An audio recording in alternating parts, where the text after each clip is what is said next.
we are going to talk about how to do these agave plants that I have here. They are a lot like woven picos, but I needed them to be much thinner. And so because of that, they just have 2 threads in them. And let me show you how that works. I call it a needle weave loop because typically a needle weave bar, we have the 2 lines that we weave over are stitched into the fabric. But I call this one a needle weave loop because it ends up being loose on the top. So we're going to come out here, and the height that we want is going to be somewhere up here. Is that still on the screen? Yes, it is. So sometimes I use a safety pin to do this. Sometimes I actually stitch a loop with another thread, just so that there's something that I can trim out later or remove later that we can do this. Let's go back down under. You need to go around that so that you have your loop. That one's probably not in the right spot. Let's move our loop over because we want it to be thin. So when we get down here to the base, that's where we want it now. Let's lay this where we want it, right up here. And that is where I'm gonna want my thread to go through. Okay, so you wanna be able to have your loop look thin like that up at the top.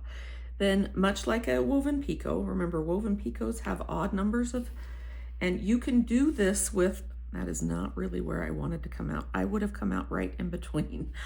Oh, okay. Can you see it? Yes, okay. Then we just do like a needle weave bar. So the tip I wanted to tell you is that if you are in the middle of this and you run out of thread, I recommend that you plan enough thread that when you start that you don't run out. But if you do run out, there's a couple of different options. Number one, if your needle weave bar is going to be tacked down, just like this one would for the agave, just leave it long enough that you can thread the needle again later, and then you come up from the back in the spot that you're going to lay it down. I have done these and then made them curve so that they kind of had a bend to them. And you just do that by how you tack them in place. Okay, so, and then after you've tacked it in place where you want it, then you go back and rethread that string or the long thread that's coming up and tack it and take it to the back where you want it to. All right, we're just gonna go back and forth until we have this full.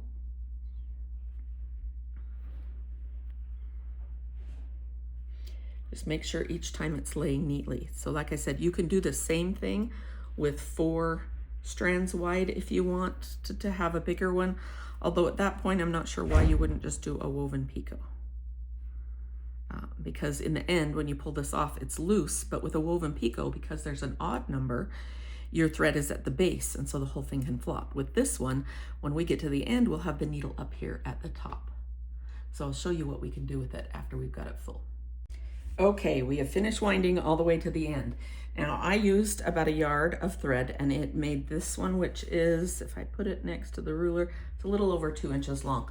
I don't think that any of these that I did are longer than that. So really going with a 1 yard should be able to create those. And so in the instructions, I say, do your ones around the back, like I have 6 there, and then do the ones in the front. Let me show you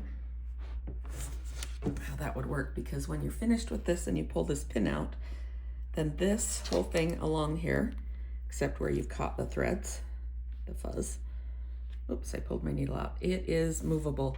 So when you do the front ones, you can just do them towards the opposite direction, and then so that you don't run into what's up here, and then you can lay them down.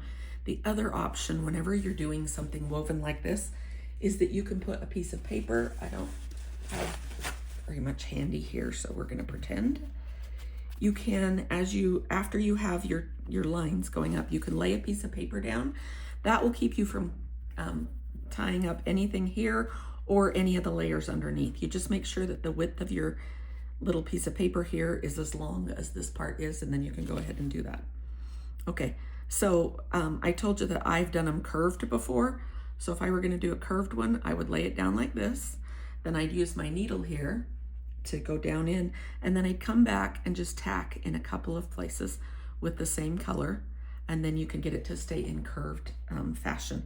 Most of the agave ones I did, I'm used to agave being pretty straight, and so I went ahead and did them straight, but you have the option of playing with this. Okay, now